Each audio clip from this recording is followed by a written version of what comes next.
নমস্কার বন্ধুরা, আপনাদের সামনে নিয়ে চলে এসেছি বাটার পনির ভাপা।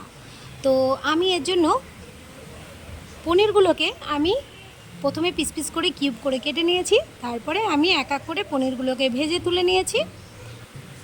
আর এদিকে আমি মশলা হিসেবে করে নিয়েছি একটু সাদা সর্ষে, কাঁচা লঙ্কা, কাজু বাদাম, আমন্ড বাদাম এবং 3টে কাঁচা লঙ্কা আমি চিড়ে রেখেছিলাম।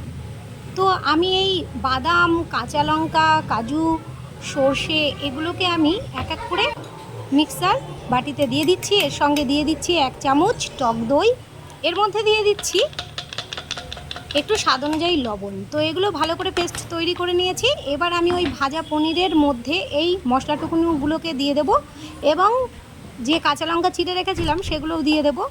আর দিয়ে দেব সাদা তেল এবং আমি দিয়ে দেবো একটু বাটার আর দিয়ে দেবো কাশ্মীরি লঙ্কার গুঁড়ো, পরিমাণ মতো একটু সামান্য চিনি আর স্বাদ অনুযায়ী লবণটা আগে দিয়েছিলাম, আর একটু দিয়ে দেবো স্বাদ অনুযায়ী।